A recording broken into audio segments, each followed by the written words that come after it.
How can we target the nervous system to help clients reverse out of toxic narcissistic patterns? That's the question we'll dive into in this module. First, we'll look at what narcissistic thoughts and behaviors might indicate about what's going on in your client's nervous system. Then we'll look at a powerful metaphor that can help your client begin to shift the nervous system response that sometimes only fan the flames of narcissism. After that, we'll look at some practical neural exercises that can help clients become more attuned to their nervous system. We'll also look at how to foster a sense of safety in the nervous system of a client who's inclined toward narcissism. And to close out the module, you'll hear a case study that can help you incorporate all these elements into your work. So to start us off, Dr. Stephen Porges walks through what typically is going on in the nervous system of a client who presents with narcissism. Grandiosity and narcissism are really indicators of an individual who is not co-regulating with another. And the issue with a lot of this is often that people say, they actually interpret that as saying, I'm not good enough. They're actually buying into the grandiosity and the narcissism, and they want to convince that person that they are, quote, worthy. And they're not truly understanding what's going on. What's going on is that these are strategies for survival for an individual who is basically extraordinarily vulnerable to interacting with another, becoming accessible. Let's say they feel under threat by others, or they feel under threat that others will know their core. So it's like they have something they have to protect others from. It does not necessarily mean inferior. It means that they are not comfortable with co-regulating. According to Stephen, a narcissistically inclined nervous system is often in a state of threat. And as we know, that state prevents clients from co-regulating with others. Beyond that, it can also cut clients off from one of our biological imperatives as humans. Our goal in life is to be safe in the arms of another, to trust another, to share, and have someone watch their back, and not really think that if someone is in your back, they're going to hurt you. And that's some of the narcissists and the grandiosity keep people away from the inner core, the inner sanctum of their own self. So they're never sharing who they are, and they're never giving, or they're never expressing any form of benevolence. There's kind of an interesting thing, the other set of metaphors that I play with, and that is, are you a good guest, and can you be a good host? So the issue is often for people, they can be wonderful hosts, but they have great difficulty being a good guest. And because they can't change and reflect in these two different roles. So to me, again, part of maturity in life is understanding the reciprocity of being a good guest. That if you're a good guest, the other person, you're not taking from someone. So when you're a good host, you want to make sure that you're generous and someone doesn't feel, they feel good. But when you're a good guest, you're making others feel good in giving. It's really a remarkable experience. And I don't think we spend much time in our developmental phases talking about being good guests and good hosts. It strikes me that Stephen's metaphor might be another useful way of helping your clients practice the perspective taking that Dr. Russell Coltz talked about in the last module. Not only that, it can also help your client gain a clear understanding of how their nervous system reacts to and interacts with others when it's under a state of threat. These are features of an autonomic nervous system that's retuned and locked in a state of threat. And locked in a state of threat blocks the ability to co-regulate, blocks the ability to be compassionate, blocks the ability to be benevolent, to be that good host and that good guest. So you can't role reverse. You may have aspects of empathy, but not in the positive way. You may feel other people's pain, and that may be disruptive to you. But if you're at the level of a physiological state of calmness, that other person's pain is witnessed and supported by your presence and not evaluated by your presence.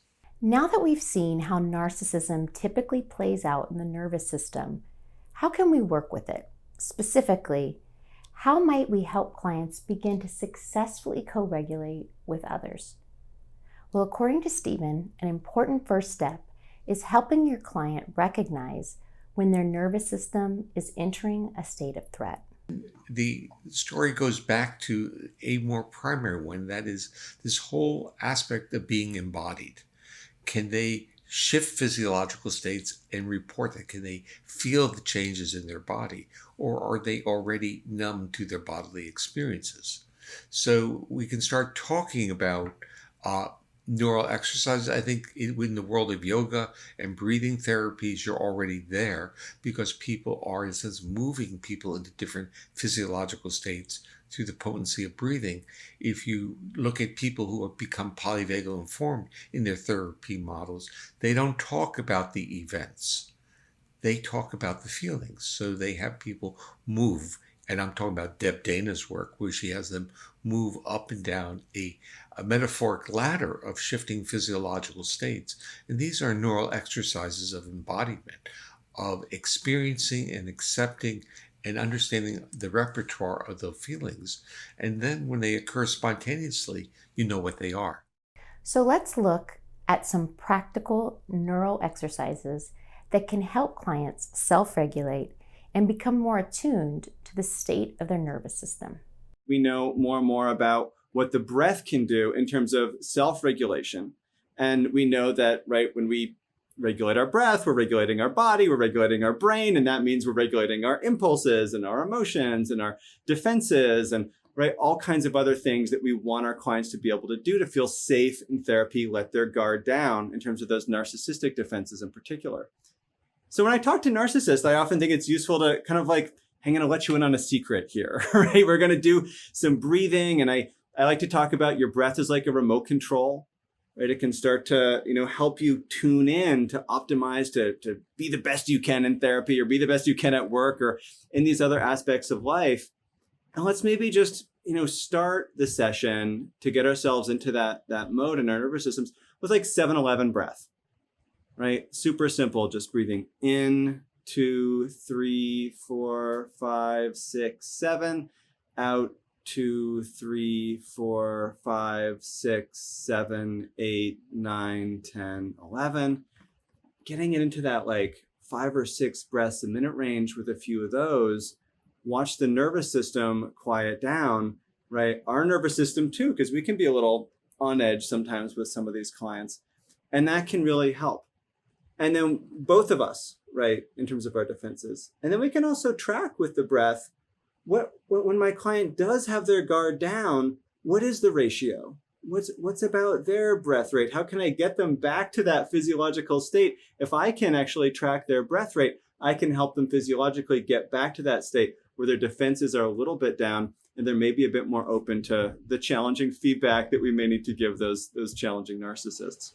And of course, movement, we know it's incredibly symbolic about, right, just getting ourselves unstuck, right? We also know that our posture, right, impacts our mood, impacts our defenses, shifts what's happening in our nervous system, which of course Stephen would tell us a lot about, and even more just around engagement and disengagement in terms of what's happening in the interplay between the therapist and the client.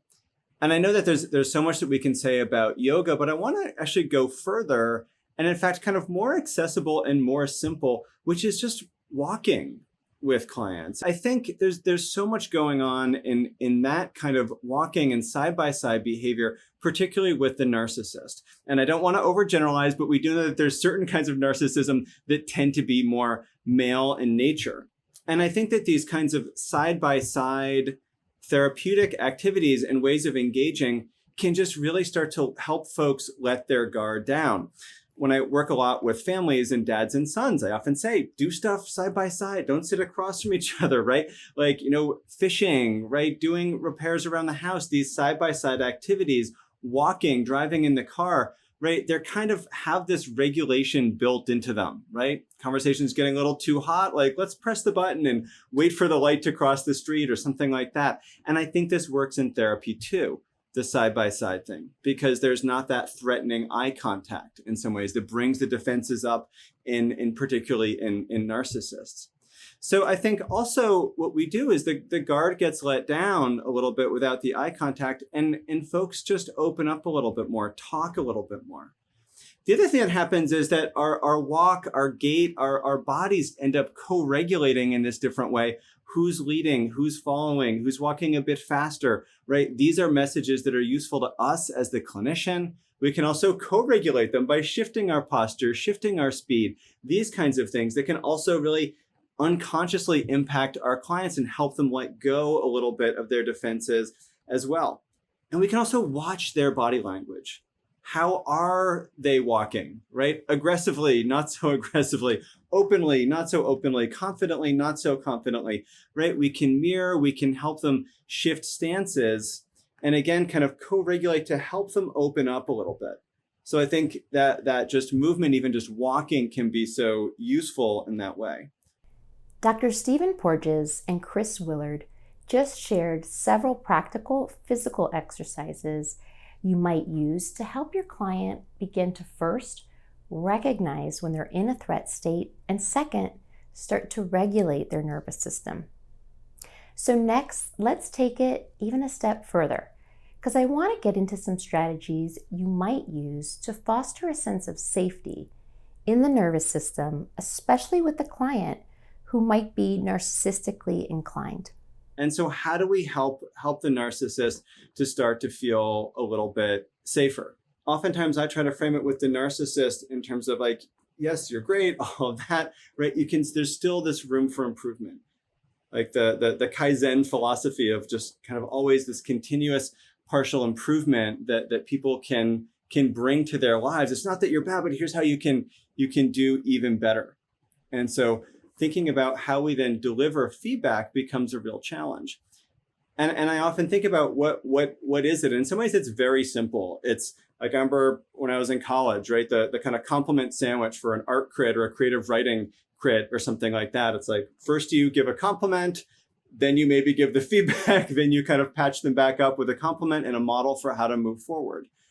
And, and there's actually science to this, that as we allow people to get comfortable with a nice compliment and flattery, right, then they're more able to then see, oh, okay, here is where I can make an improvement. And maybe here's the model of improvement, this person that I do look up to, right, in my field or in whatever it is that I admire. And here's how they've done some improvement. So you give them also that model, right? And then the nice pat on the back afterwards. I actually think about writing an article that's like the science of the shit sandwich, almost, in terms of how we, our nervous systems can help us become more comfortable, and we can set other people at ease, sort of basically through that strategy.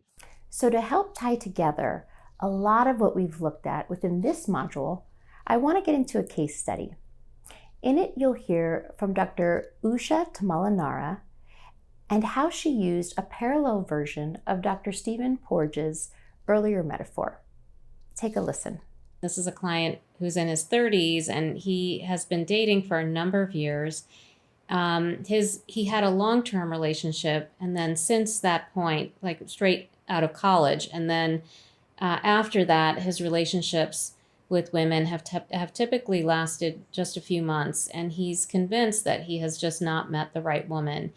And he fantasizes that if she just has the right qualities that would be interesting enough to him, then he would stay committed to that person.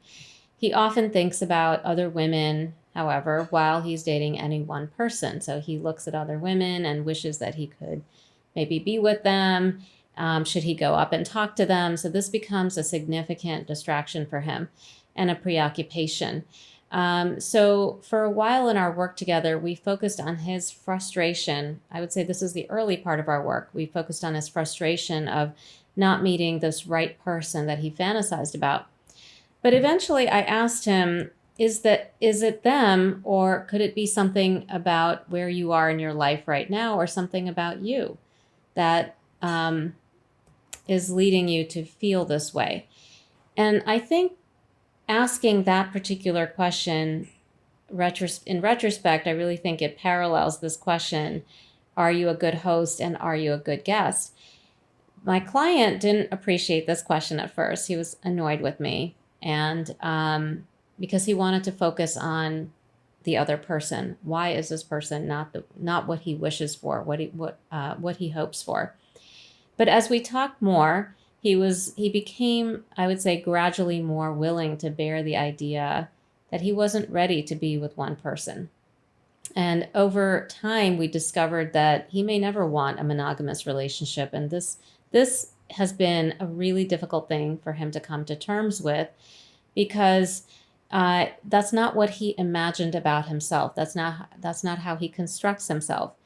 And it's hard to come to terms with how unconsciously he, at least in part, didn't want a monogamous relationship. Is it okay to not want that? And this would be a question that came up in sort of this next phase of our working together. I do think that my client came to better connect with this part of himself that wasn't known to himself, and how he has not empathized with his partners once he made time for reflection, and actually when he engaged in more physical activity and exercise. He started to feel more connected to his body and these conflicted feelings that he was having. And so these conversations and paying attention to a more reflective space, or creating a more reflective space, I believe really helped us in working on what it's like for him and the person he is dating to be in limbo about what's happening in a relationship. So it's been important for him to recognize his own feelings and to honor them, and to recognize his partner's feelings, and start to try to communicate more honestly about what he really wants. So whether you phrase it as Stephen did, or put a slight twist on it to better suit your client's needs like Usha did, the metaphor of being a good guest and a good host can be useful, especially as an exercise in perspective taking with clients who struggle with narcissism. Now, in the next module, we'll take a look at how you might identify and begin to work with narcissistic abuse. I'll see you in Module 6.